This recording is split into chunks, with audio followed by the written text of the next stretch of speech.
Thank you, Madam President. I rise in support of the amendment that is before us. Senate Bill 5 has had a long journey through the General Assembly, through the committee process, through our hearings, and some lengthy debate on the GAE committee this most recent year. And from the beginning, I always recognized this bill as having good elements and some that I did not care for. I want to just take a moment to agree with my colleague and the chairman of the committee that we absolutely have a responsibility to our constituents to make sure that we provide the most accessible voting system possible. I am very much in support of that.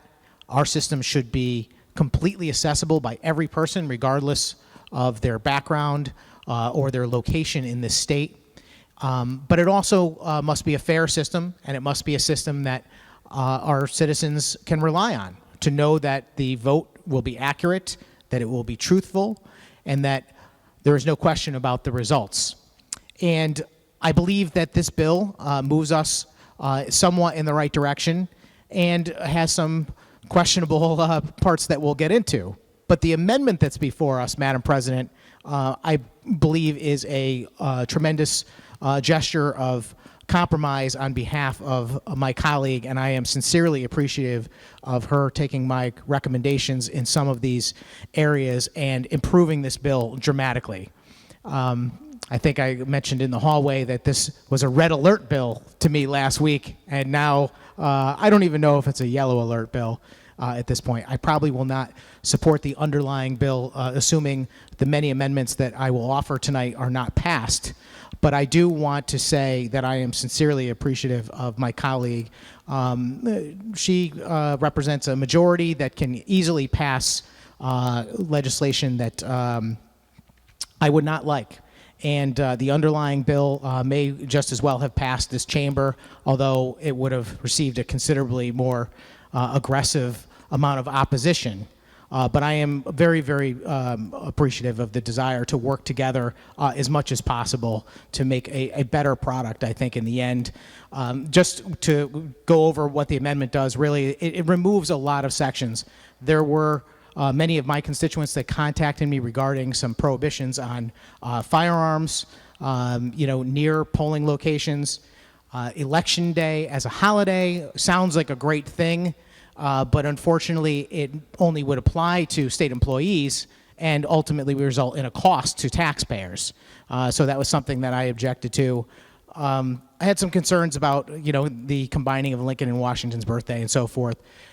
Telling an employer that they have to pay someone for time off to go vote was a non-starter for me. That is removed from the bill.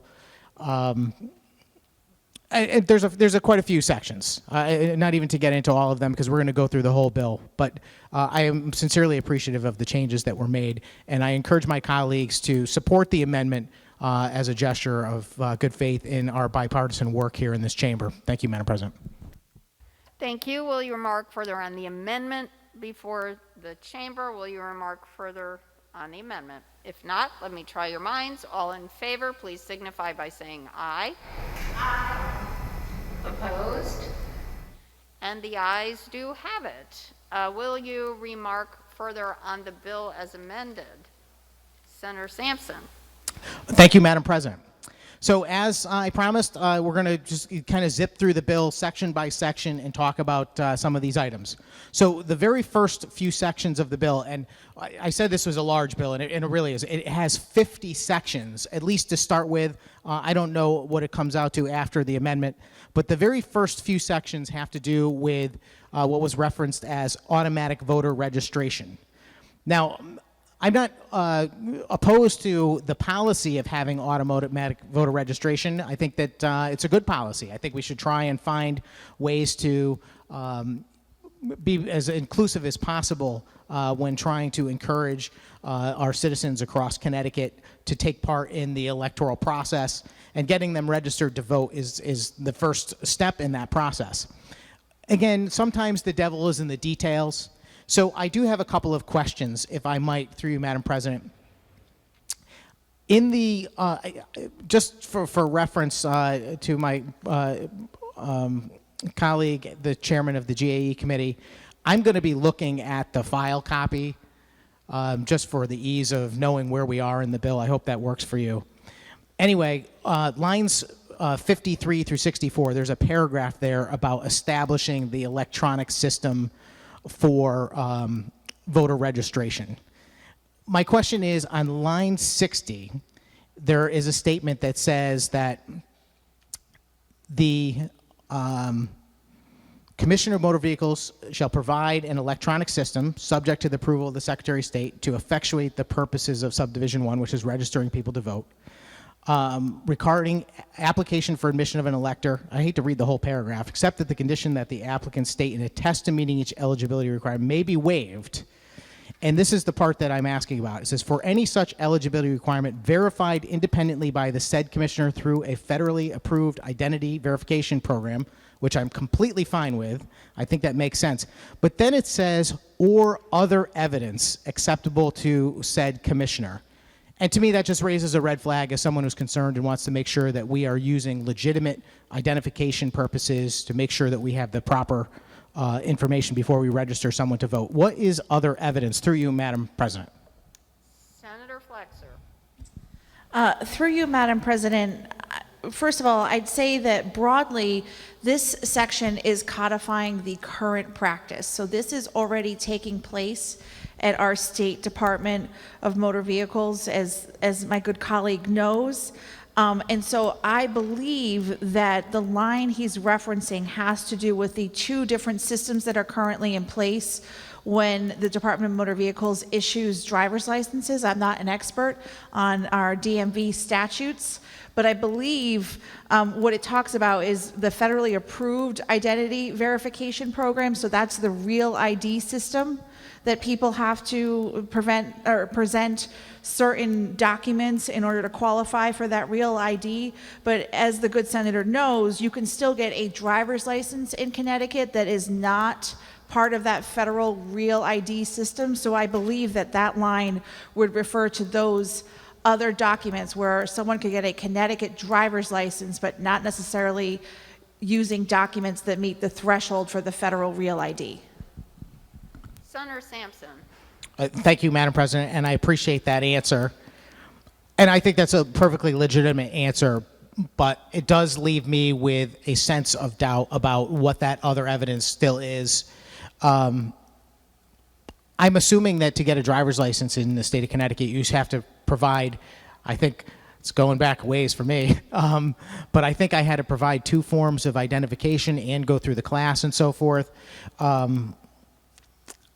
I don't know. I have a little concern with what other evidence available, acceptable to said commissioner is. We're kind of leaving it to the commissioner to determine what is acceptable evidence that someone should be admitted as an elector. If you want to expand on that anymore, I'd be delighted to hear more. Thank you. Through you, Madam President. Senator Flexer. Thank you, Madam President, and I hear the good senator's concerns. Again, I would think of this as the things you needed 15 years ago or longer, when most of us in this circle were first getting our driver's licenses. So right now, when you go and you want to get that driver's license that also qualifies as that Real ID, there's a higher threshold of documents. So I don't know if it puts the good senator's mind at ease, but you would still need to verify your identity the same way that the two of us and most of the other members of this circle had to identify ourselves when we first got a driver's license. But it's not that higher threshold, which I'm remiss to actually name the documents because I don't know specifically what the requirements are for a Real ID, but I believe it's things like the actual raised sealed birth certificate and passports and things like that, whereas the threshold to just get a regular state of Connecticut identity verified driver's license would be those things that fall under the other documents category. Senator Sampson. Thank you, Mr. President, and I appreciate that answer very much. I'm just going to move on to my next concern. I appreciate the answer that I received, and I'm not even really concerned that this is not going to be done properly. I guess what I don't like to see is a vague term in our statute that essentially leaves it up to the Commissioner of Motor Vehicles, whoever that may be, at any point in the future to determine what other evidence is to allow that person to approve their identity. Certainly, a real ID is a very high standard. I don't know that that's necessary, and I understand the desire to put something in our legislation here that would make it so that someone who's able to get a driver's license could also register to vote. But it doesn't say that. It just says other evidence acceptable to said commissioner. But just moving on, there's another concern I have in these few sections about the automatic voter registration, which is in lines 196 through 201. And this essentially says that if the voter registration agency, which it could be motor vehicles or another agency that is set up to do this same type of system, it says that if the agency cannot determine whether a person applying for assistance or services provided by the agency is a U.S. citizen, such person shall attest to his or her United States citizenship as a precondition of the agency processing their admission as an elector. This, to me, is just inadequate, I'm afraid, Mr. President. It just simply says that a person can sign a document that says that they are a U.S. citizen. I don't think that's sufficient to determine that that is entirely true. I don't want to say anything that's pejorative about folks that are undocumented in the country, but someone who is willing to cross the border in violation of our laws probably has no problem saying that they're a U.S. citizen on a document either. I wish it were not that way in this world. I would like to see us have a more cohesive and sensible immigration policy that doesn't force people into that situation. But at the end of the day, I don't think this is adequate to determine someone is indeed a U.S. citizen. And as a result, I have an amendment to address both of the concerns I just mentioned. Mr. President, the clerk is in possession of amendment. It is 9150. And essentially what it does is it strikes the language that I just mentioned. It keeps the section whole. It's not intended to undermine the entire section. Senator Sampson? Yes, I did. I'm sorry, I didn't ask to summarize. I didn't know that I had to do it in any particular order, but I would ask the clerk call the amendment, and I'd be allowed to summarize. Mr. Clerk. LCO number 9150, Senate Schedule B. You may proceed, Senator Sampson. Thank you very much, Mr. President. So as I was saying, the language in the amendment is not intended to undermine what we're doing here. It does not take out this policy in any way, shape, or form. All it does is it removes this language that says other evidence acceptable to said commissioner, and then it also strikes the lines I just mentioned, 196 to 201, which are the ones that say the voter registration agency can allow someone to simply attest to their citizenship. I move adoption of the amendment, Mr. President, and ask for a roll call vote. Thank you. Thank you, Senator Sampson. Senator Floxer. Thank you, Mr. President. Nice to see you up there this evening. Good to see you as well.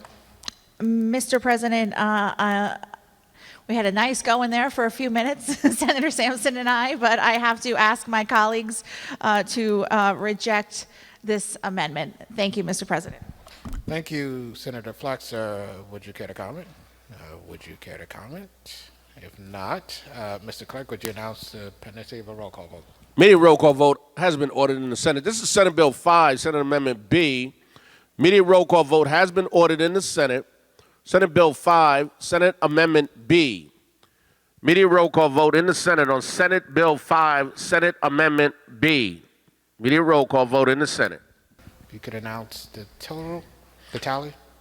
Senate Bill number 5, Senate Amendment B. Total number voting 35. Total voting yea 12. Total voting nay 23. Absent not voting 1. The amendment fails. Would you care to remark further? Senator Sampson. Thank you, Mr. President.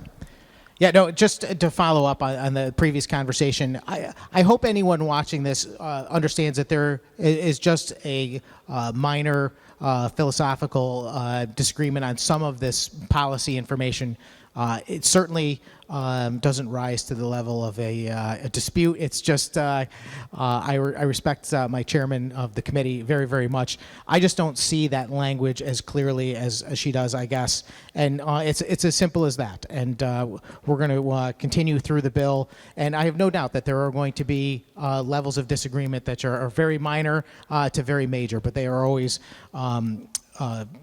put forward with the utmost amount of respect and how we deal with each other in this chamber. So that takes care of the first few sections, 1 through 5, all have to do with the registration system and the use of an electronic system that we're developing. Section 6 is a new section which essentially is empowering the Secretary of State to develop and implement a system for electronic signatures. Hopefully this is a start to one of the things that I believe is so important if we are eventually going to have a significant expansion of no excuse absentee voting in our state, which is signature verification. That process is important.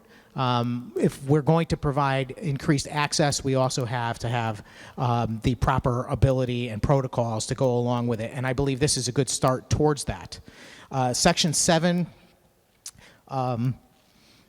this is about a policy that was mentioned by my colleague in the opening about how the registrars of voters in each town would be required to visit the local high schools to distribute information regarding elections and how to register to vote and so forth. I think it's a good policy. The only thing is the Registrars of Voters Association in the state did reach out and asked that we put the Secretary of State themselves in charge of such a program. So as a result, Mr. President, I have another amendment, and this one is LCO 9165. I asked the clerk call the amendment, and I'd be allowed to summarize. Mr. Clerk, would you please call the amendment? LCO number 9165, Senate Schedule C. The questions on adoption, Senator Sampson, would you care to comment? Thank you, Mr. President. This is a very simple amendment. It simply changes Section 7 so that the process will still continue. The distribution of election information in our high schools will continue. It will just change that responsibility from the Registrar of Voters to the Secretary of the State. And I move adoption and would like a roll call vote on this as well. Thank you, Mr. President. Thank you, and when the vote is ordered, it will be by roll. Senator Flexer. Thank you, Mr. President. Mr. President, I would unfortunately have to ask my colleagues to reject this amendment. I understand the suggestion that we received from the registrars of voters, but this amendment before us would basically would ensure that the goal here, which is to make sure young people in the fall, which is typically our election season, are informed about their eligibility to vote and their ability to register to vote, simply wouldn't happen. The Secretary of State's office does not have the capacity to visit every single high school in the state of Connecticut, whereas there are more than 300 registrars of voters in our state in every single community, and therefore they have the capacity to visit the 1 or 2 public high schools, maybe 3 public high schools that may be in their municipality. They could collaborate with with other registrars of voters in surrounding communities whose students may attend that high school if there's not a high school in their community. There are lots of ways for the registrars of voters to be able to accomplish this. Again, there are at least 2 in every town. In some communities, there's more than 2. And I think it's important to have that local connection as well, that local election official who's actually empowered to register voters in that particular community. That's why we have a very locally based election system here in Connecticut, and I want to make sure that this actually happens. I believe very much that young people need to be empowered to vote as early as possible, and I think that this provision in the underlying bill as amended is very important, and it will not happen if the Secretary of State's office is charged with visiting every single public high school in the state of Connecticut. Again, Mr. President, I encourage my colleagues to reject the amendment. Thank you, Senator Flexer. Would you care to comment? Senator Champagne.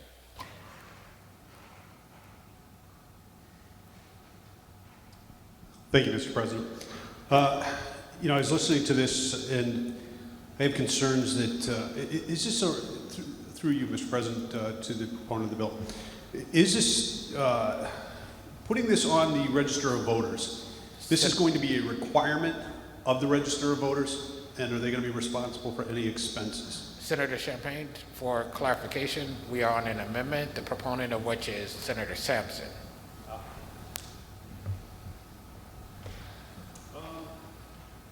Would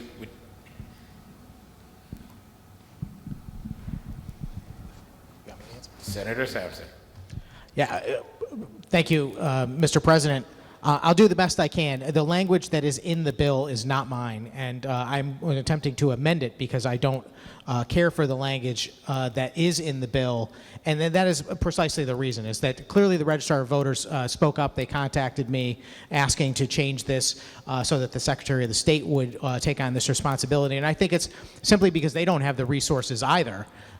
They've got a lot of responsibility, and with many of the election changes that are coming, I think they're concerned that they're going to be very busy with other things. And this is just something beyond their normal responsibility that they're not prepared to tackle.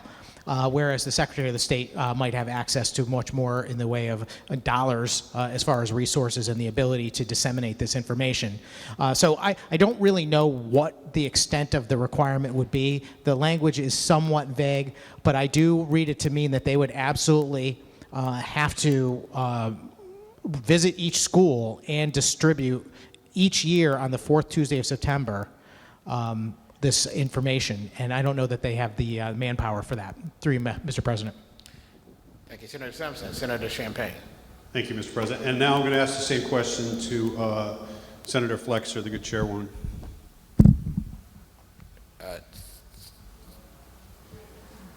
Senator Duff. Thank you, Madam President. Mr. President, I apologize. Can we stand at ease for a moment? The chamber will stand at ease.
Mr. President. The chamber will come back to order. Senator Duff. Thank you, Mr. President. I will yield to Senator Champagne.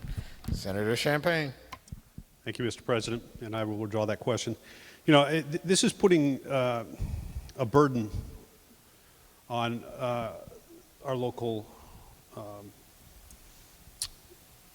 persons, and I don't think that's right. If this is something coming from the state should either pony up the money to pay for all the services required, or use state personnel, and to just pass this down to the municipalities is not right. So I'm for this amendment, and I'm going to vote for it. Thank you. Thank you, Senator Champagne. Would you care to comment on the amendment? Would you care to comment? If not, the vote will be open. Mr. Clerk, would you announce the pendency of a roll call vote on the amendment? Immediate roll call vote has been ordered in the Senate. This is Senate Amendment C, Senate Bill 5. Immediate roll call vote has been ordered in the Senate. On Senate Bill 5, Senate Amendment C. Senate Bill 5, Senate Amendment C. Total number voting 35, total voting yea 12, total voting nay 23, absent not voting 1. Thank you, Mr. Clerk. The amendment fails. Would you care to comment, Senator Sampson? Thank you, Mr. President. So moving on, we just got through talking about Section 7. Section 8 was the section that would have made Election Day a state holiday. That has been struck by the amendment. So Section 9 is the next section that we've got before us. Up till now, some of the concerns that I have raised have been more technical in nature. I wouldn't say they are deal breakers or something that I would consider to be, so significant that they would make terrible policy, but things that I do believe that we should have addressed, and that was the purpose of those amendments. There are a few items in this bill, even after the amendment, that I could not support, and this is one of them. Section 9, prior to the amendment, would have required 2 hours of paid time off that employers would have had to provide to their employees from their regularly scheduled workday to go vote. To me, that's definitely a bridge too far. I am very and sincerely appreciative that this new language after the amendment changes that from 2 hours of paid time off to 2 hours of unpaid time off. It's just still too much of a mandate for me.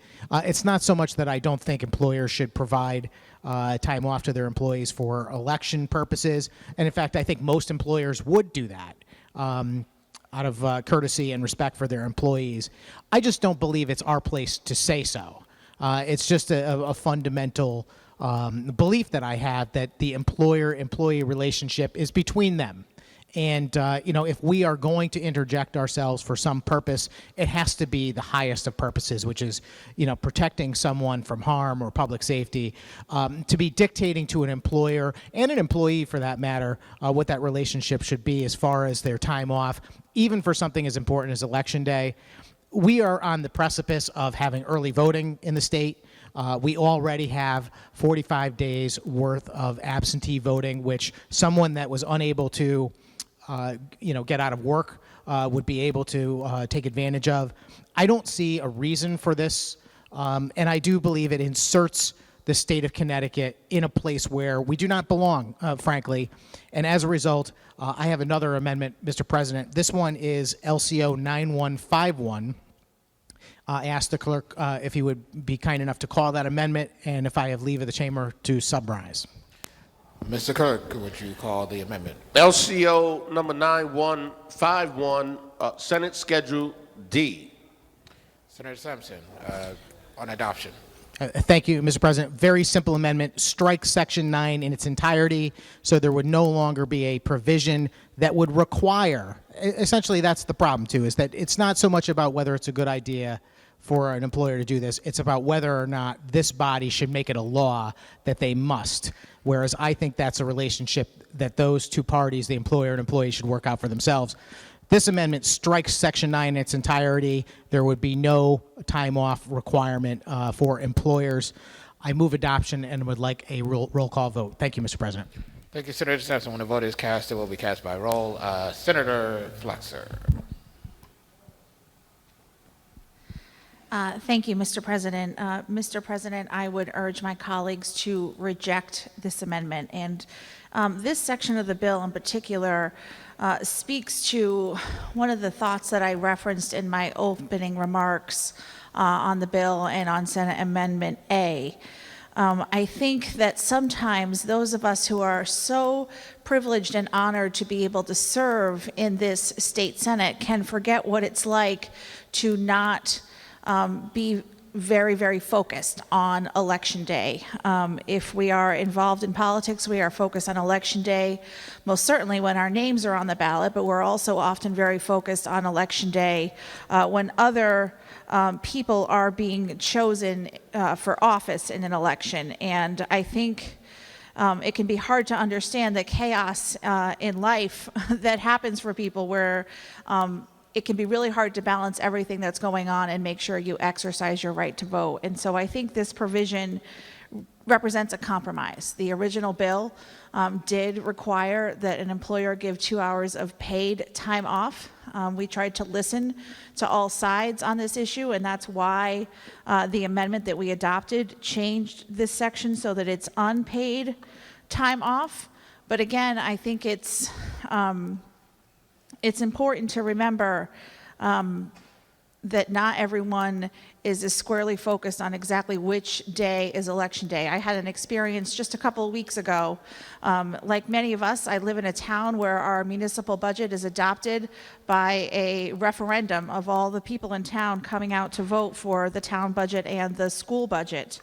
And I'll be honest, it was a day I was supposed to come here, and I almost forgot. And when those moments happen, it is the brief glimpse that I ever get into what it's like to be a person whose life doesn't revolve around an election calendar and an election cycle. And it was one of those moments when I had to scramble to get childcare and figure out how late I was going to be to get here, my job. Luckily, I have a group of people I work with here who are very understanding if I was late to work because I was exercising my right to vote, but it can be a lot to juggle. And I think this provision of the bill is very important. It does represent a compromise, and I think this is an important provision to ease people's participation in our election process. Thank you, Madam President. Thank you, Senator Flexer. Will you remark further on the amendment? Senator Champagne. Thank you, Madam President. Although I like the idea of trying to get people to vote, putting a burden on an employer by having to release employees for 2 hours, there's still a dollar value there, and it's loss of the employee actually doing their job. And you know, when you're talking large employers, that could be shutting the entire business down for the last 2 hours of the day. And that has a pretty big value. And there's other employees that work alone in small businesses. They may be an employee, they may actually be the owner. But if they're an employee, then the employer may have to pay somebody overtime to go cover those 2 hours. You know, here we go again. We're coming off of COVID, which set a lot of businesses back. And we're coming up with new legislation, as well as a lot of other legislation, that is going to hurt our businesses. And because of that, I'm going to support this amendment. And you know, I recommend everybody else does too. This is for our businesses that, as I said before, continue to struggle. And if we continue to pass laws that hurt our businesses, they're going to continue to leave Connecticut. Thank you, Madam President. Thank you, Senator. Will you remark further, Senator from Rica? Thank you, Madam President. Good evening. I rise in support of the amendment, but I do have a question for the proponent of the amendment. Senator Sampson, prepare yourself. Please proceed, sir. Thank you, Madam President. Good afternoon. Good evening, Senator Sampson. Thank you. Looking at the file copy of Section 9, it talks about allowing employees to vote for only state elections. And I looked quickly in the amendment. Is that the intent of? Is that still in the bill? The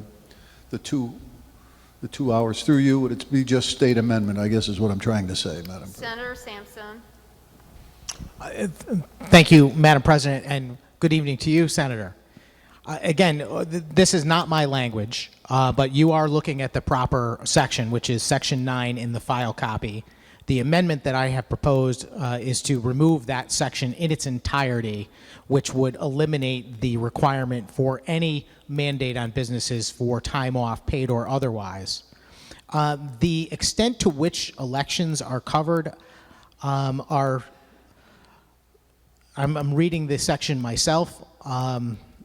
I don't know whether this is limited only to statewide elections or for non-municipal elections, in other words.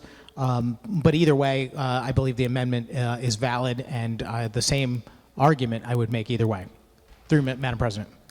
Thank you, Senator. Senator Formica. Thank you, Madam President. Thank you, Senator. I don't have any other questions. I just wanted to verify that we're allowing time off specifically for state elections, but it doesn't seem like if this amendment fails, we would be allowing time off for local elections or referendums or anything below the state level. So I just wanted that on the record. Through you, Madam President, I thank you for the time. Thank you, Senator. Thank you, Senator Formica. Will you remark further on the amendment that is before the chamber? Will you remark further? If not, a roll call vote has been requested. I will open the machine, and Mr. Clerk, please announce the roll call vote. Immediate roll call vote has been ordered in the Senate. This is Senate Amendment D, Senate Bill 5. Immediate roll call vote has been ordered in the Senate. This is Senate Bill 5, Senate Amendment D. Immediate roll call vote in the Senate on Senate Amendment D. Please announce the tally on the amendment. Senate Bill number 5, Senate Amendment D. Total number voting 35, total voting yea 12, total voting nay 23. Absent not voting 1. The amendment fails. Senator Sampson. Thank you, Madam President. I'm a little disappointed that that amendment failed, only because it's one of the more critical aspects of the bill to me, and if had it passed, I could be a little closer to supporting the underlying bill. But I completely understand. It's just a difference in perspective, and I understand the intention of trying to create access for working people for voting. It's something that I share a concern about.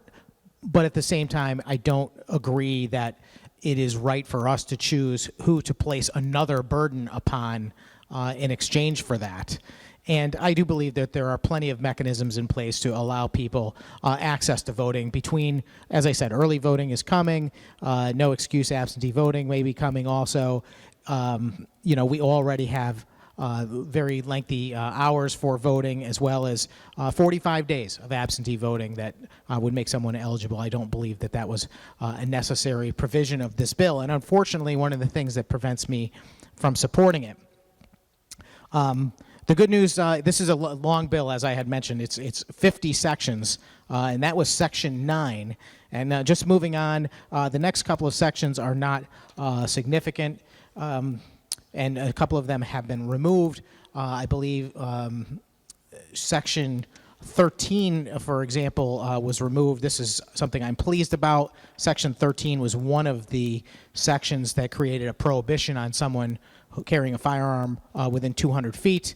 That is now gone, and I'm quite certain there are a number of my pro-Second Amendment constituents who are pleased by that. I don't believe it should have been made part of this bill. We already have regulations in place. Most voting places are schools. There's already prohibitions there. I don't think it was necessary to make that part of the bill, so I'm glad to see it out of there. The next section is Section 14.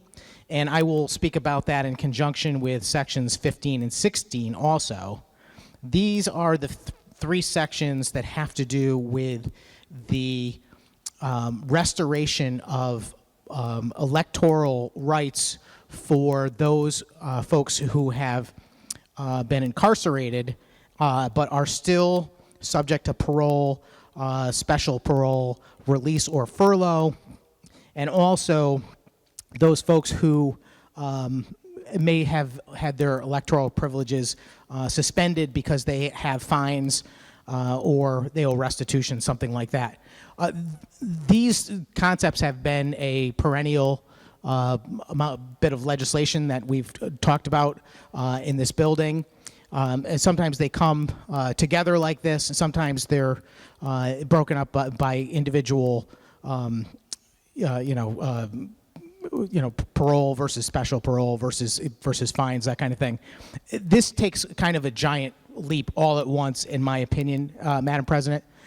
I have tried very carefully when crafting our legislation and what our laws should be regarding elections to make sure that we have fundamentally fair policy that has very bright lines that we can specify why we're choosing to include this person or not that person as this section of law addresses.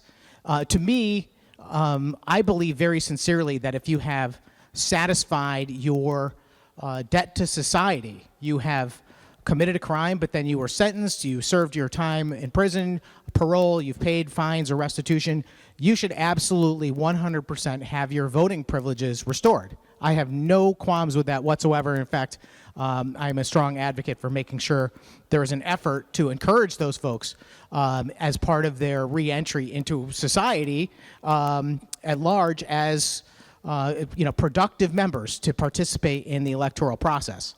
However, to me, it becomes a little bit of a gray area, a more messy and blurry solution when you start to say, well, we're not going to include folks that have actually completed their debt to society, but folks that have completed most of their debt to society. My understanding about special parole is folks that some amount of parole was actually part of their sentence. So they're still serving their sentence while they're on special parole. And to me, that is something that you should have to complete before you become eligible to get your electoral privileges back. Also parole, also fines and restitution, maybe it's restitution to a victim. To me, the bright line solution is when someone has actually completed their obligation and completed their debt to society, then their electoral privileges should be restored. It's not an effort to try and prohibit any class of people other than trying to make it very clear that there is a difference between someone who has actually completed their obligation and someone who has not. And as a result, actually before I call the amendment, I just want to bring up one other thing, which is that a concern I have is that just this past week, this body passed another bill, which I believe has yet to run in the House, but it is the bill that you folks might remember about compassionate release, where we are going to begin letting inmates out of correctional facilities for various reasons, which I think would make them eligible under this language that is in the bill before us. To me, that's a concern. I don't like the way those two policies are juxtaposed. I don't agree with the concept. Again, a bright line solution makes much more sense to me. That's what we have in our current law, which is that once you complete your obligation, you have your voting rights restored. Madam President, sorry for rambling on there. I have an amendment. It is LCO 9158. I ask that the clerk call this amendment and I be allowed to summarize. Mr. Clerk, would you please call LCO 9158? LCO number 9158, Senate Schedule E. Senator Sampson. Thank you, Madam President. A very simple amendment. It would strike sections 14 through 16, which would eliminate this policy change that is contained in the bill before us that would suggest that those folks who are on parole, special parole, or owe fines or restitution would have their ability to vote restored before completing their obligation and their debt to society. I move adoption, and I would ask for a roll call vote. Thank you, Madam President. And the question is on adoption, and we will have a roll call vote since one has been requested. Will you remark further on the amendment? Senator Kissel. Good evening, Madam President. Great to see you. I stand in support of the amendment, and I'll be brief since I believe there are further amendments that will be offered. And again, I actually wish to be associated with the initial remarks of Senator Sampson in reaching out and thanking Senator Flexer and her colleagues for the initial amendment that I think made a bill that I had a lot of issues with much better. But that being stated, I also believe that those who have committed crimes should not, through the underlying bill as amended, get their voting rights back prior to, as Senator Sampson so eloquently put, completely fulfilling their their debt to society as imposed by either a jury or a judge. When we were discussing the proposal regarding telephone and telecommunications rights of inmates, Senator Champagne very eloquently pointed out that if one is on parole, that the taxpayers are still paying for those parole officers. And that was incorporated into his arguments regarding what kind of changes, if any, should be made regarding telecommunications rights of individuals, even those that are on parole. And furthermore, when I look at this proposal, I remember a public television program that talked about the duties of parole officers in Connecticut. It was really well done. It was about an hour long. And what a lot of people don't realize is that parole officers have a dangerous job. They have come before the Judiciary Committee on a number of occasions requesting equipment, requesting visibility for their motor vehicles that are sometimes in very dangerous areas of our state. And indeed, it's not an easy job. Quite often, they get individuals that want to successfully get back into society, and they do all the requirements that their parole requires, and then they move on.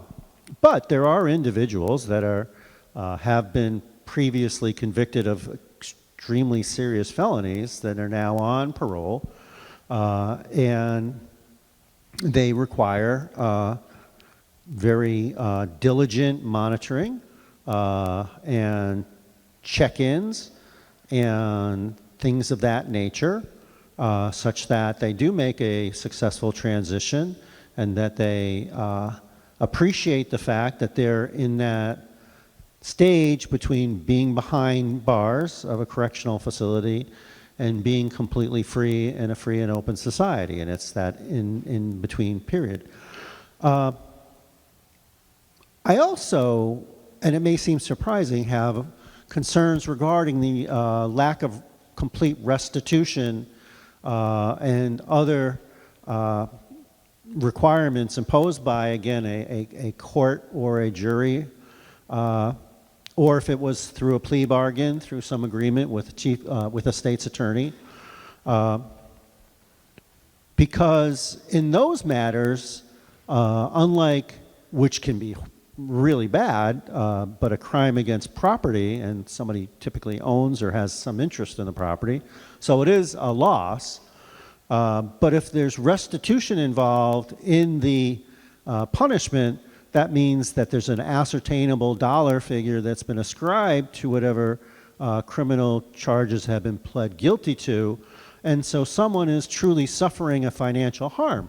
And so let's say someone defrauded me of $10,000 and they were given a sentence, and part of that sentence was some form of incarceration, and I may feel that that's appropriate, but really the incarceration is more in the nature of a punishment.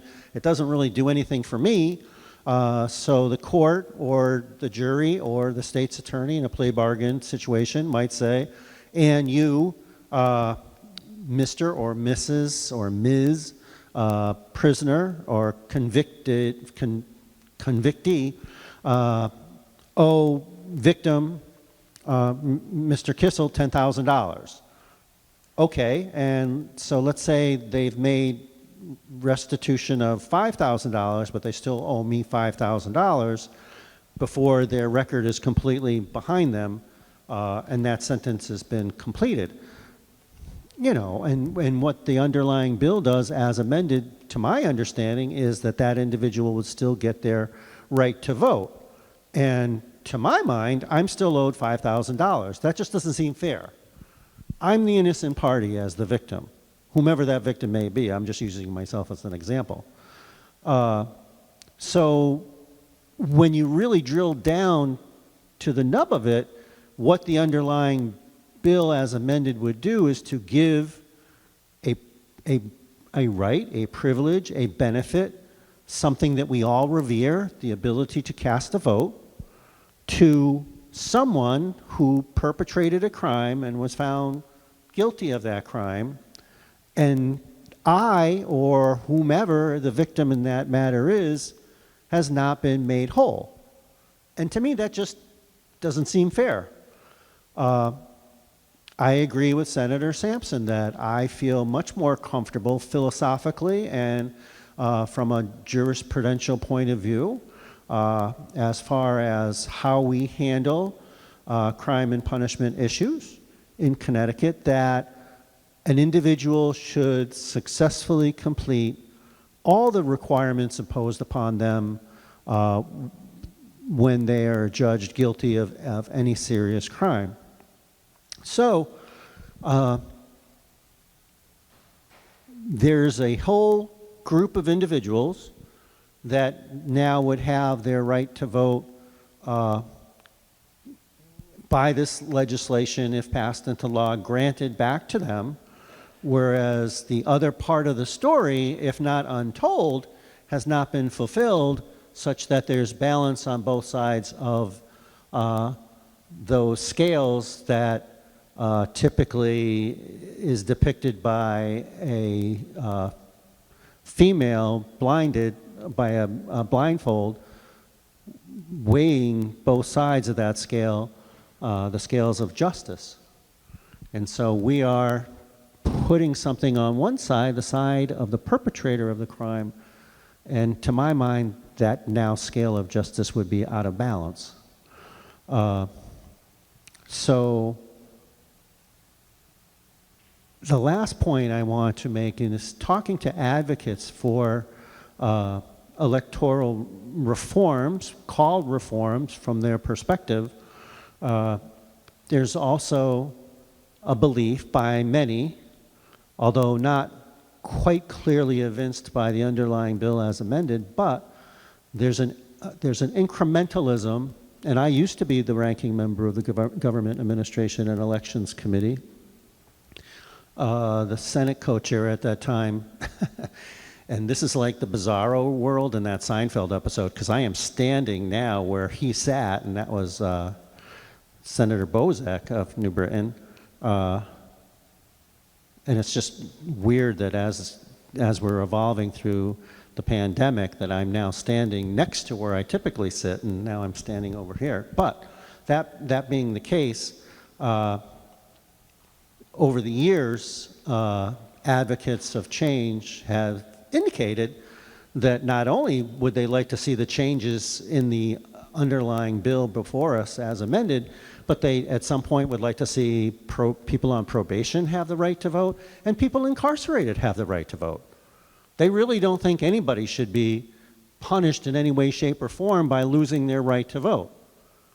And while I don't agree with that, there are individuals out there that firmly believe in that, and while they may believe that that may not be a palatable position at this point in time, it is not unusual to see things change gradually, and to my mind, this may be, if not a small step, a rather larger than typical step in that direction. It's a direction that I don't necessarily agree with. I don't think it is in the best interests of our society. And I also believe that we call in Connecticut our system and where one gets sent the Department of Corrections. And there's a lot of things that fall underneath that, with the notion that we believe in redemption and correction. And I think that if that is our aspirational goal for individuals that have committed crimes, and we want them to be law-abiding, contributing citizens to our society, that there must be an underlying correlation between what has been done, the punishment, and fulfilling the obligations that that punishment entails, as imposed, again, by a state's attorney, a judge, or a jury. And for those reasons, I am urging my colleagues to support this amendment, commend Senator Sampson for bringing this amendment forward and doing a great job on the Government Administration and Elections Committee and working so well with Senator Flexer over the past several months.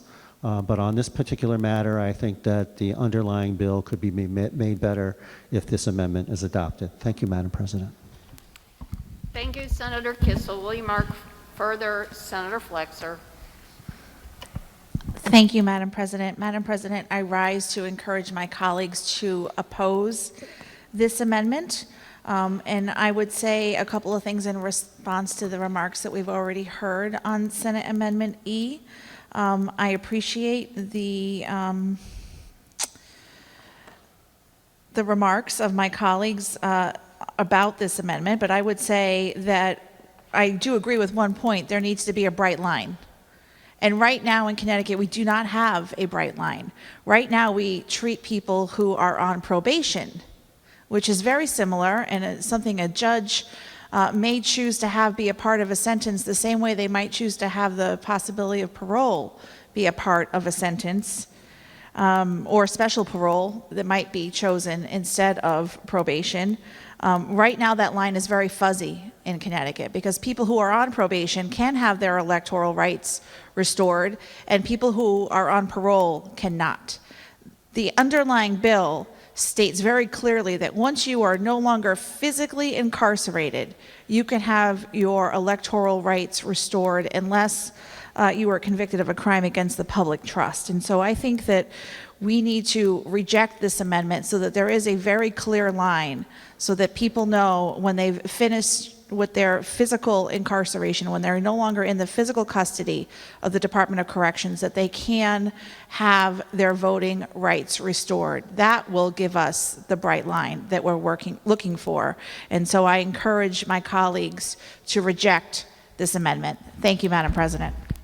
Thank you, Senator Flexer. Will you remark further on the amendment? Will you remark further on the amendment? If not, I will open the voting machine as a roll call vote has been requested. Mr. Clerk, please announce the roll call vote. Senate Bill number 5, Senate Amendment E. Immediate roll call vote has been ordered in the Senate. Immediate roll call vote has been ordered in the Senate. Senate Bill 5, Senate Amendment E.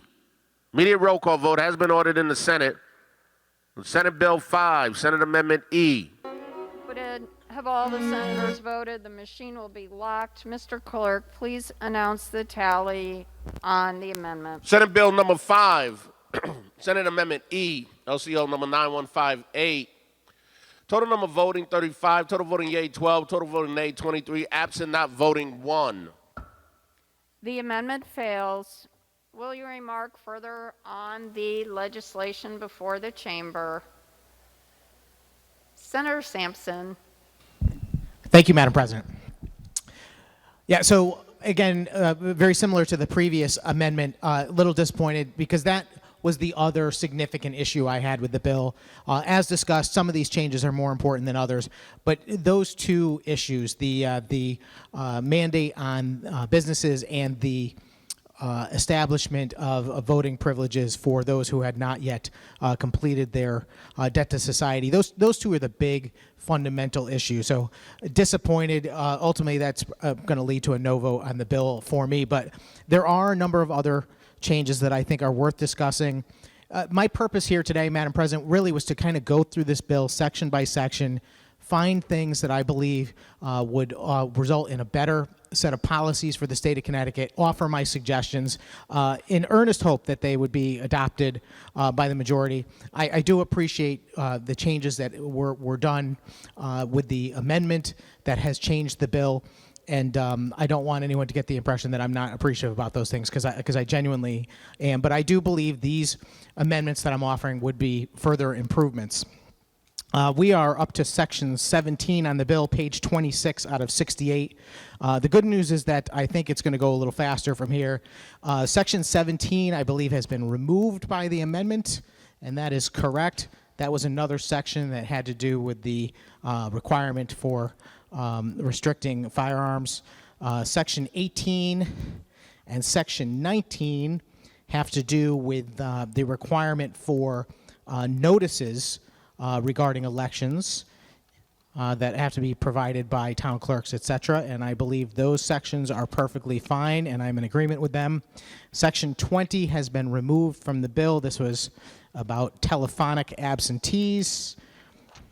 Section 21 has been replaced as part of the amendment that we adopted. So let me get that in front of me so I can address the items in section 21 that I wanted to. And actually, before we do that, I think I skipped over section 20. And in section 20, there is some language about absentee ballot applications. I received a bit of testimony from the Connecticut Town Clerks Association.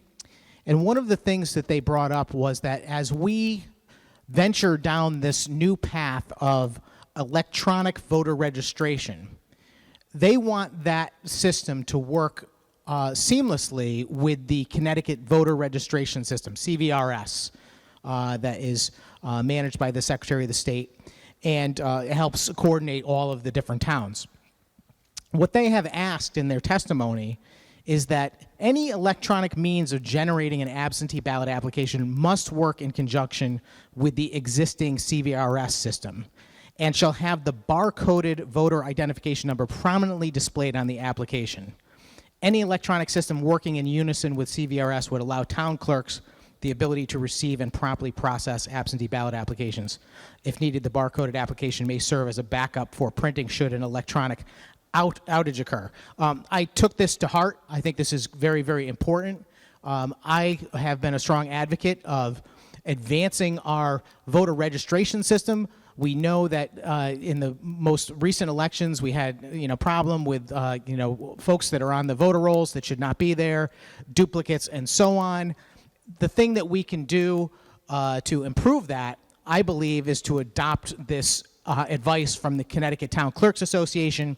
And as a result, Madam President, I have another amendment. This one is LCO number 9200.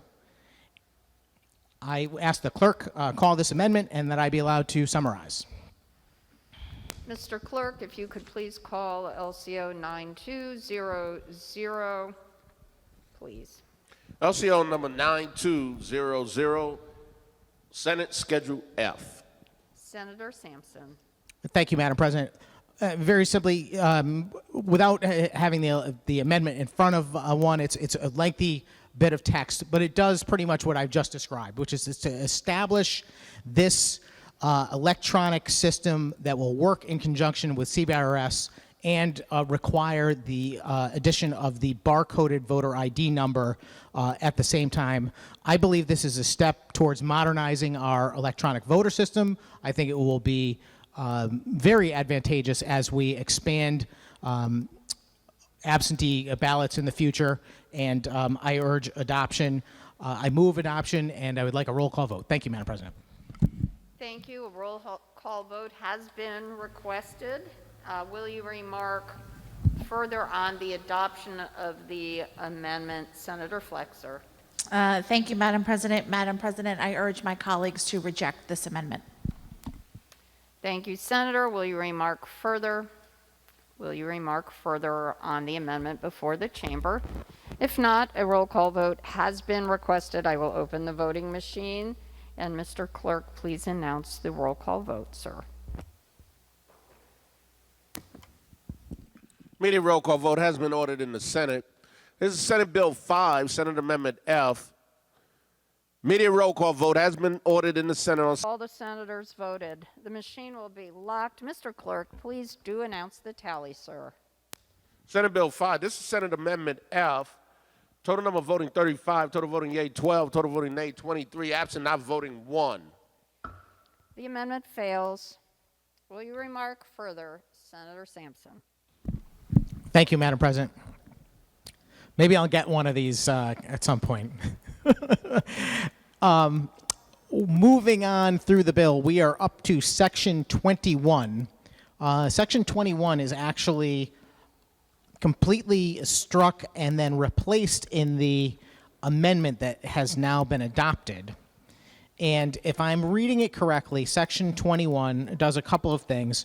It does allow an immediate family member to return an absentee ballot, which I believe is our existing law, but this expands it to include a sibling, which I have no objection to. I think that's a perfectly acceptable change in our current law, and I am in support of that. The additional part of Section 21, as amended in this bill, does another thing, though, which is to extend some of the provisions that were created during last year's special session as a result of the COVID pandemic and the government's response to it,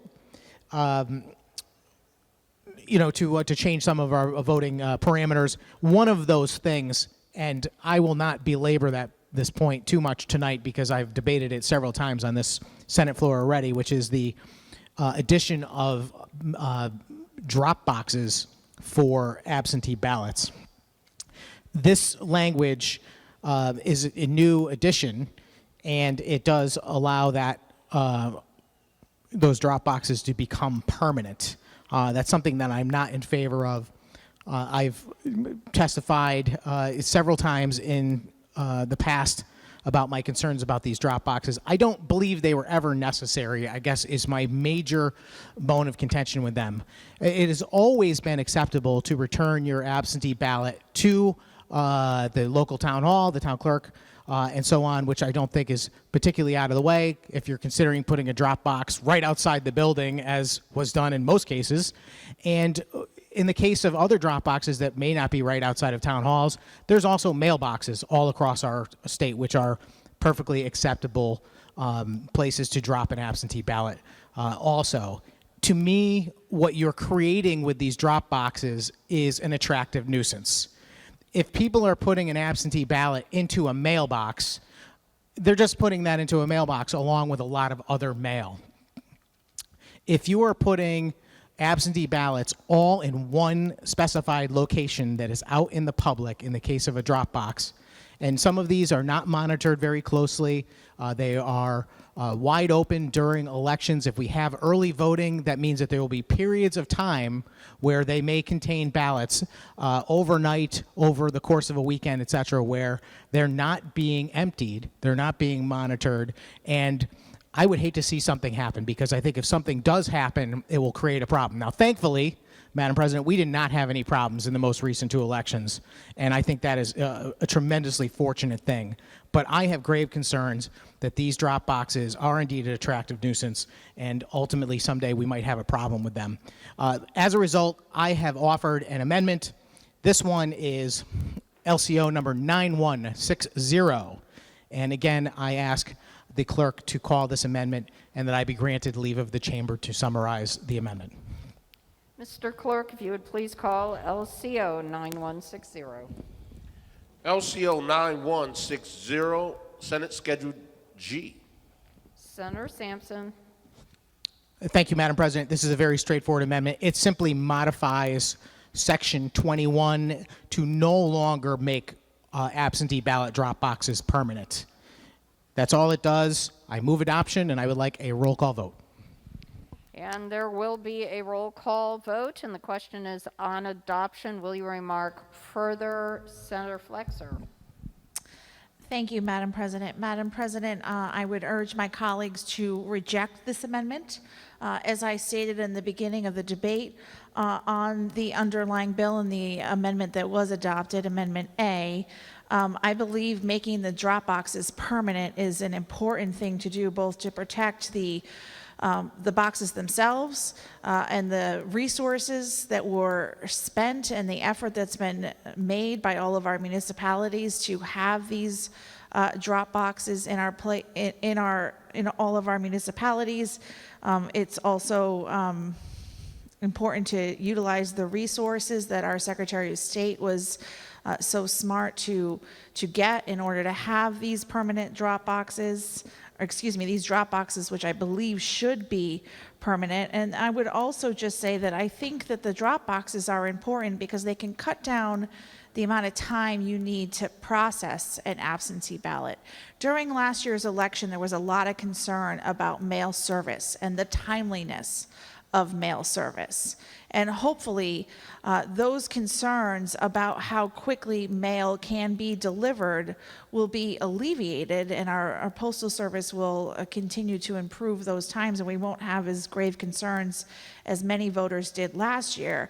The fact of the matter is, it will take longer if you drop a ballot or an application for a ballot in a mailbox. That process just inherently takes a longer period of time. And so if your interest as a voter is to try to get your application processed quickly, to try to get your ballot in and counted on time, you cannot put your ballot in the mailbox on Election Day in Connecticut and have your vote be counted.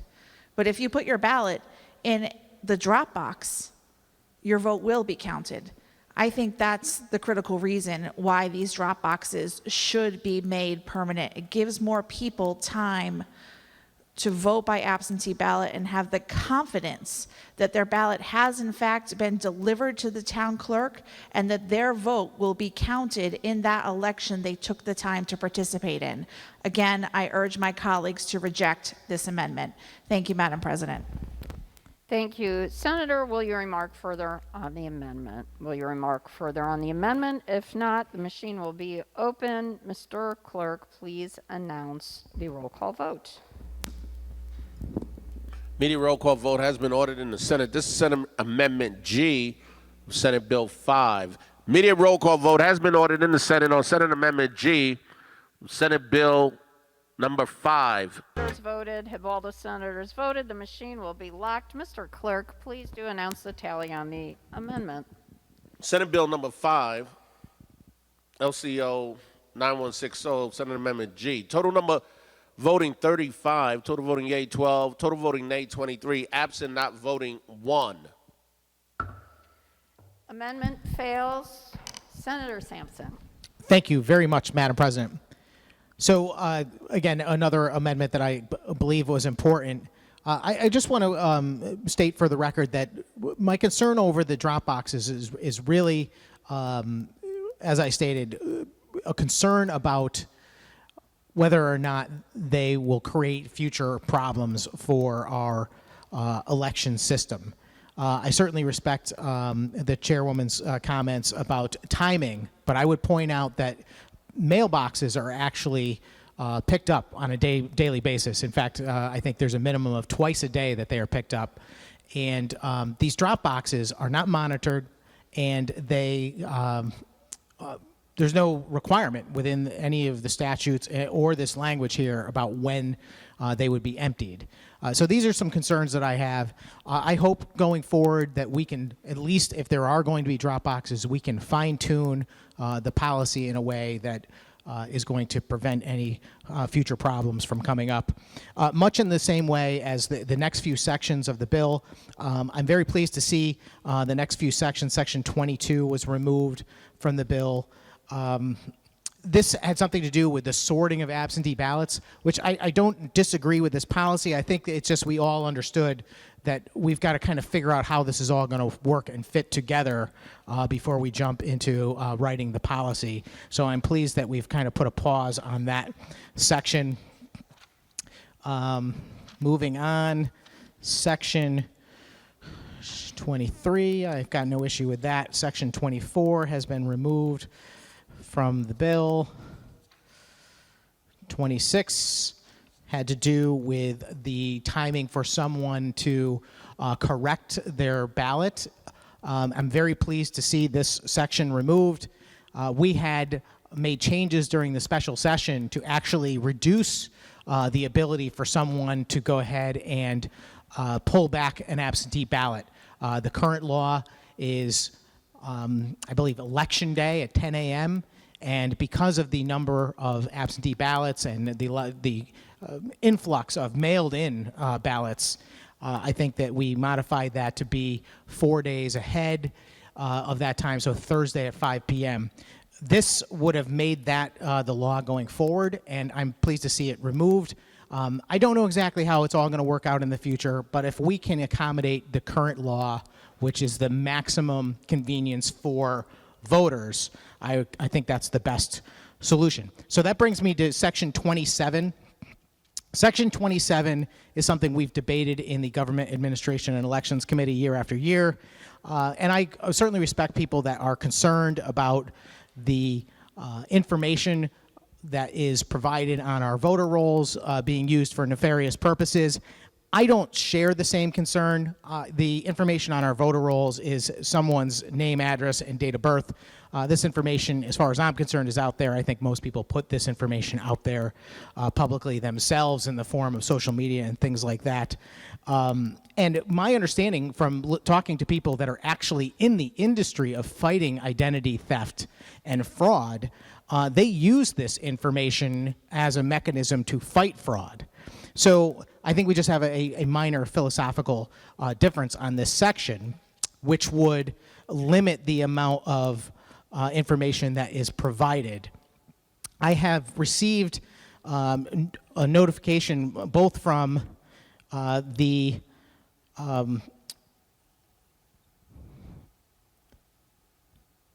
Freedom of, just want to make sure I get both of these names correctly because I get them confused all the time. The Freedom of Information Commission and also the Connecticut Council on the Freedom of Information.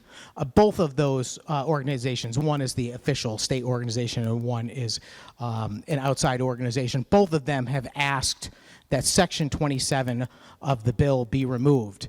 And as a result, Madam President, I have another amendment, which is LCO 9177. And as always, I ask the clerk to call the amendment, and I be given leave of the chamber to summarize. Mr. Clerk, would you please call LCO 9177? LCO number 9177, Senate Amendment H. Senator Sampson. Thank you, Madam President.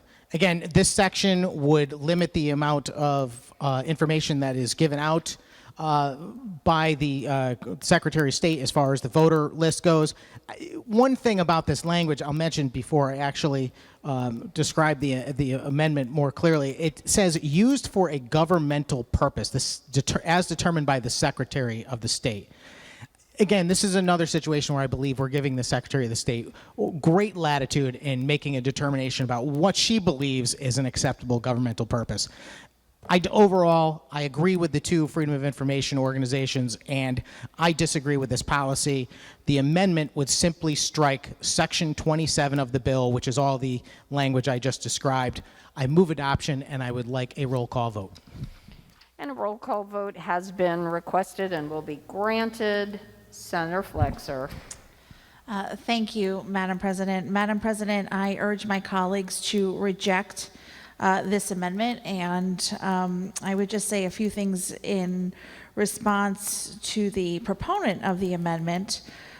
First of all, I do think it's important to know when you look at the language in the underlying bill that talks about a governmental purpose, the Secretary of State's office would not be able to do that just simply on their own, that there would be regulations that would be developed and there would be a bipartisan review of that as is the case for all state agencies. So I think that's an important thing to add to the conversation. But more broadly, on the policy, I do believe that this is an important measure. I have some broad concerns about the way we have put so much of our information available online. And without much individual decisions in terms of being able to share that information online. The good ranking member referenced the things that people share on social media, and he's not incorrect about that, but that is a conscious choice that people make. But as I referenced in my opening remarks on this bill, I don't think that most people, when they register to vote, then know that people are going to be able to Google a database that has the voter registration information of every person on their street, every person in their community. And I particularly think that the date of birth is an issue that that we need to think about a little bit more thoroughly. A date of birth can be an identifying piece of information. It can be used to verify your identity with a physician's office. Many of the electronic medical systems they use verify your identity by the date of birth. Also a pharmacy. If you know someone's date of birth and you know what community they live in and you know there's 1 or 2 pharmacies in that town, you could call and find out all of the prescriptions that they have through that telephone system. I had that experience a couple of days ago. It was shocking to me. Just by knowing someone's date of birth, I could hear all of the prescriptions they had on file at the pharmacy in an effort to refill them. Anybody could call that phone number, give that date of birth, and find out that information. I think most people want their medical information to remain confidential. That's one of the main reasons I think this provision is so important. It still allows people to be able to verify an identity, verify a general age, but it does not have the millions of people in Connecticut who are registered to vote have their full date of birth disclosed on the internet so openly and freely as we do in current practice. Now, it won't put the genie back in the bottle, as they say, for people who are already registered to vote, but this will protect people who are not yet registered, particularly our young people. I think it's very important that this measure be included in this bill, and I urge rejection of the amendment. Thank you, Madam President. Thank you, Senator Flexer. Will you remark further? Will you remark further? If not, a roll call vote has been requested. I will open the vote, and Mr. Clerk, please announce the roll call vote. Immediate roll call vote has been ordered in the Senate. Immediate roll call vote has been ordered in the Senate. This is Senate Amendment H, Senate Bill 5. Immediate roll call vote has been ordered in the Senate. All the senators voted. The machine is locked. Mr. Clerk, please announce the tally. Senate Amendment H, this is Senate Bill 5. Total number voting 35. Total number voting yea 12. Total voting nay 23. Absent not voting 1. Amendment fails. Senator Sampson. Thank you again, Madam President. So just moving on through the bill, we just completed Section 27. The next several sections have been removed from the bill, or I did not see a concern with them. Some of them have to do with various technical language regarding vacancies, circulators of Section 38 is more of a technical section. Section 39 creates a voting district for absentee ballots. Something I would like very much to learn more about. We had a little discussion about this in the committee, and I believe it serves a positive purpose, but I'm not quite certain how it will work out in the future. But I'm curious to see what happens with that. Section number 40 is a section that does concern me, however, which is a section that rises out of the policy, again from the special session during COVID, that gave the Secretary of State the tremendous power of being able to suspend the supervision of absentee balloting. And this is the kind of absentee balloting that folks might be familiar with that happens in places like a nursing home, something like that, where typically someone who is a representative of the registrar of voters in a particular jurisdiction would go there to make sure that the absentee ballots are completed by the proper individuals and nothing nefarious occurs. And during COVID, obviously, it made sense to try and limit the interaction of folks and therefore the spread of the virus. However, I believe that this policy is no longer necessary. I am well aware that it is limited to a situation where the governor has issued a declaration of a civil preparedness emergency or a public health emergency. However, as we have seen, that emergency declaration in the most recent case has been extended and extended and extended for what I think even the average person on the street would say beyond its necessary time frame, particularly when it comes to the supervision of absentee ballots.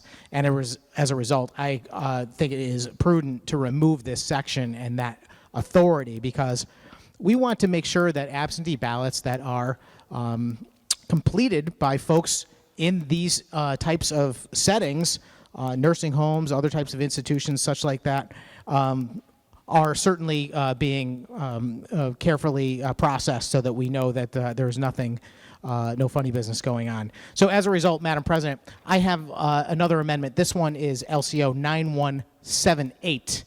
And again, I asked the clerk to call this amendment, and if I can have the opportunity to summarize it. Mr. Clerk, please call LCO 9178. LCO number 9178, Senate Schedule I. Senator Sampson.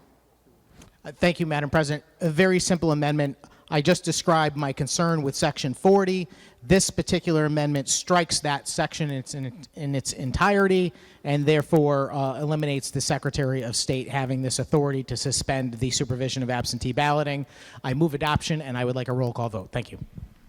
And there will be a roll call vote, and the question is on adoption. Senator Flexer. Thank you, Madam President. Madam President, I urge my colleagues to reject this amendment. This section of the bill is very narrowly tailored so that it only applies when there is a public health emergency or a civil preparedness emergency. So basically, there would have to be extraordinary circumstances that would require or would allow the Secretary of State to suspend this kind of supervised absentee voting. We saw last year what a tremendous emergency we were under, and there was gray area with regard to how these kinds of voting sessions could continue in these facilities. It's an important thing that happens to empower these folks to vote, but there was not clarity, and I think that this section is important because it will make it crystal clear what the Secretary's authority is in these sorts of emergencies, and ensure that safety is able to be protected, and that there isn't a gray area, that there's a clear statutory authority for action to be taken during a public health emergency or a civil preparedness emergency. I encourage my colleagues to reject this amendment. Thank you, Madam President. Thank you, Senator Flexer. Will you remark further on the amendment? Will you remark further on the amendment? If not, the machine is open. Mr. Clerk, please announce the roll call vote. Immediate roll call vote has been ordered in the Senate. This is Senate Amendment I of Senate Bill 5. Locked. Mr. Clerk, please announce the tally. Senate Bill 5, Senate Amendment I. Total number voting 35, total number voting yea 12, total voting nay 23, absent not voting 1. Amendment fails. Will you remark further on the bill before us? Senator Sampson. Thank you very much, Madam President. So just going through the 50 sections of the bill, I think we have covered everything I wanted to tackle there. However, the amendment that was adopted earlier did add a few additional sections. One of the things that it did was it removed sections 42 through 50 of the underlying bill, which basically essentially were sections that had to do with requiring municipalities, the few municipalities in our state that have May elections versus November elections, to instead switch to November elections. Those sections were removed, but then they were added back in the amendment LCO 9130 that was adopted at the outset of this debate. I'm not exactly certain what the purpose behind removing those sections and then replacing similar language but different with the same ultimate goal was about, but I do have concerns about that policy itself. I simply believe that these municipalities ought to make up their own determinations on their own, and that it is not right for this body to dictate to them that they should have their elections in November rather than May, especially through the process that is laid out through sections 507 through 513 of the amendment, which state that the municipalities may, in fact, override our requirement that they hold their election in November if they are able to achieve a 3/4 vote. It just doesn't strike me as good policy. So I have another amendment, Madam President. I would be curious, by the way, to hear if there is a reason why the language was removed and then added back in as part of the 9130 amendment. But I do have an amendment to take that policy out accordingly. That is LCO 9249. I asked the clerk to call this amendment. This will be the last amendment that I offer on the bill tonight. I'm sure everybody's pleased to hear. And I'd love the opportunity to describe this amendment once it's been called. Mr. Clerk, could you please call LCO 9249? LCO 9249, Senate Schedule J. Senator Sampson. Thank you, Madam President. This is a very straightforward amendment. It takes the now amended bill, which contains these new sections 507 through 513, and removes them in their entirety, no longer requiring municipalities to hold elections in November that currently hold them in May. I move adoption, and I would like a roll call vote. Thank you. And a roll call vote will be ordered, and we will entertain remarks on the amendment. And will you remark on the amendment? Senator Summers, good evening. Yes, good evening, Madam President. I rise in support of this amendment. I happen to represent a probably unique town, Groton, Connecticut, which has two distinct boroughs within the town of Groton, which have their own taxing authority. So in the town of Groton, we have a mayor, then we have a mayor in the city of Groton. As I know that the good president has been to our city, actually swore in our new mayor just a few weeks ago after their May election, and it's complicated in Groton. So the city of Groton's charter enables them to have their city elections in May, which they have just finished. And in order for the city to continue with this tradition, which has been since they were incorporated, they would have to go through the process in Groton of getting council and then a 45-member RTM approval to do so.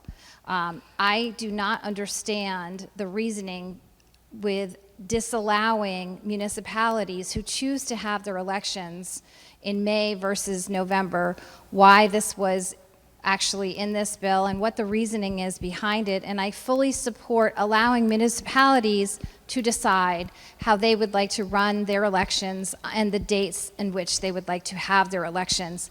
And also, I will just add that the city of Groton just voted to re-elect the current mayor, Mayor Keith Hedrick, and they elected him for 2 years, not 2 years and 6 months. And I think that's important for people to understand, and I fully support this amendment. Thank you very much, Mr. President. Thank you, Senator Summers. Will you remark further? Senator Champagne. Thank you, Madam President. I rise also in support of this amendment. I also have a town in my district, Union, Connecticut, which is the smallest town in Connecticut, who votes in May and was contacted today.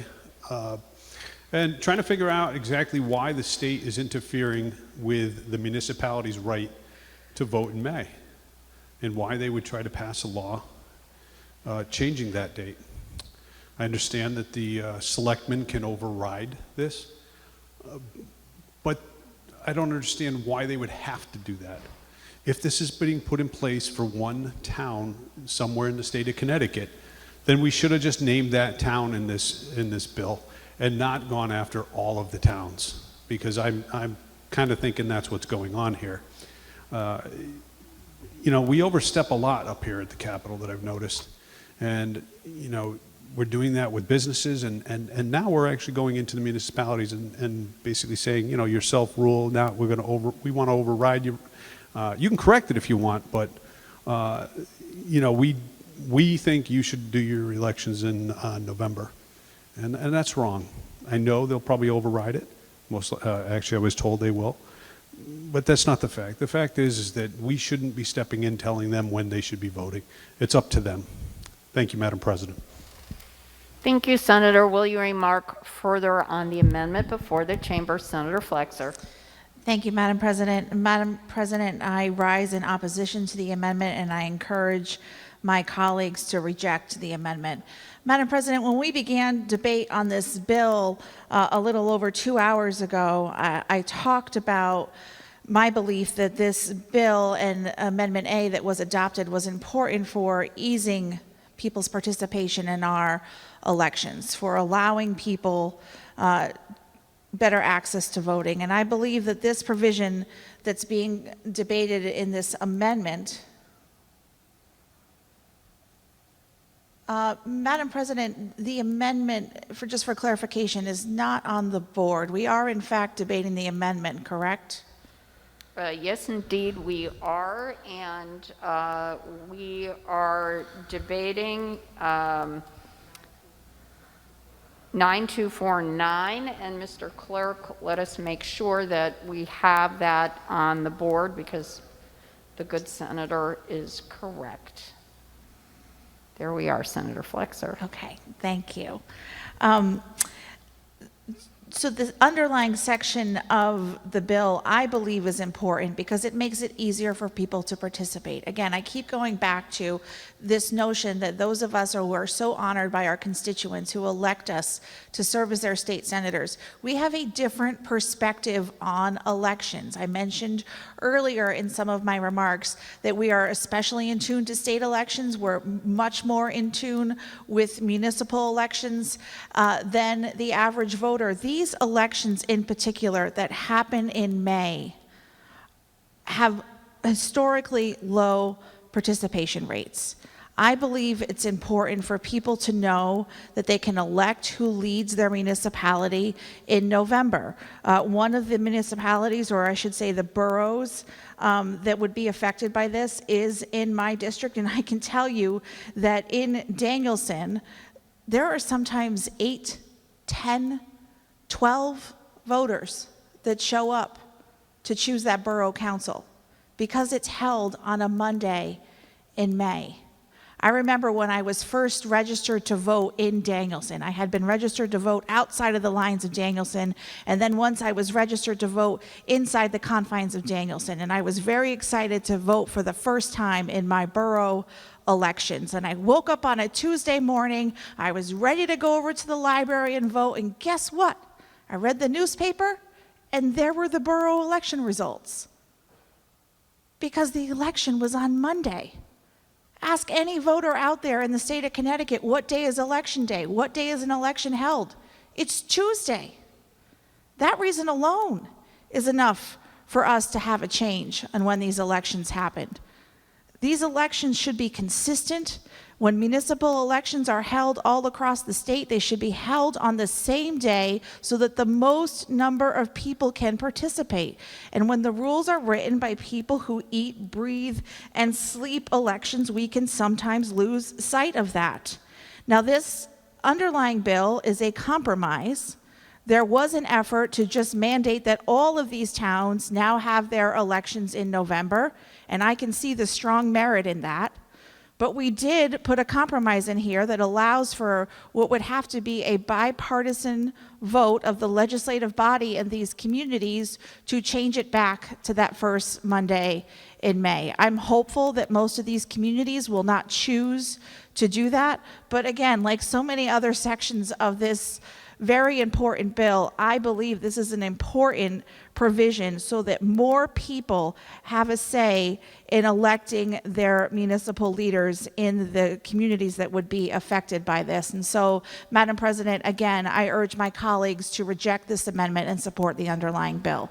Thank you, Madam President. Thank you, Senator. Will you remark further on the amendment? Will you remark further on the amendment? A roll call vote has been requested, so I will open the voting machines, and please do call the roll call, Mr. Immediate roll call vote has been ordered in the Senate. This is Senate Amendment I, Senate Bill 5. Immediate roll call vote has been ordered in the Senate. Voted. The machine will be locked. Mr. Clerk, please announce the tally on the amendment. Senate Amendment J of Senate Bill 5. Total number voting 35. Total number voting yea 12. Total voting nay 23. Absent not voting 1. Amendment fails. Will you remark further on the bill as amended? Senator Sampson. Thank you, Madam President. This is the last time I will rise on this bill. I'm disappointed to go 0 for 9 on my amendments this evening, but I do understand that's how it goes sometimes. I hope anyone watching understands that the effort made by me and some of my colleagues on the Republican side of the aisle tonight was simply to address concerns with the bill before us, ranging from relatively minor, more technical concerns to things that we might consider more significant policy choices. I want to once again thank my colleague, the chairman of the GAE committee, for her efforts and her desire to work across the aisle to come up with a much improved bill with the amendment that was offered at the outset. I also want to make a note of appreciation about Section 506 that was added in the amendment, which I know is something that she did in consideration for my concerns about how the Secretary of State should include many other state agencies in the process of automatic voter registration, other than what we currently use, which is the Department of Social Services and the state university system. This would include DCP, the Department of Public Safety, DEEP, and so on. And I appreciate that very much. I know she put that in the bill for me, and that does not go unnoticed. This has been an interesting debate. I think it's highlighted some of the differences between political ideologies in a pleasant and appropriate way, where we're able to disagree politely and professionally, and I appreciate that very much. The last amendment is a good example. I fundamentally believe in the power of the individual as far as their rights go, and that everything should go from the individual on up in the process of freedom and decision making. And that means that I believe a local municipality should have more authority over determining their election date than a mandate from the state. But I certainly respect the view that a state policy might make sense for some people.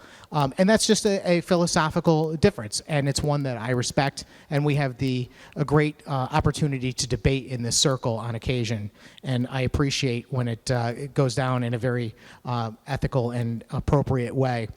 With that, I'm going to just suggest to my colleagues, as much as I think this bill is improved over its original iteration, it still contains a number of policy decisions that I do not think are beneficial to the state. I will remind everyone that the big issues with this is the mandate on employers that they must provide time off to their employees to go vote. A well-intentioned policy, but one that has ramifications beyond simply the desire to let people go vote. You are forcing businesses to make a change to what is a private agreement between adult free citizens. And I don't believe this body has the right to do that.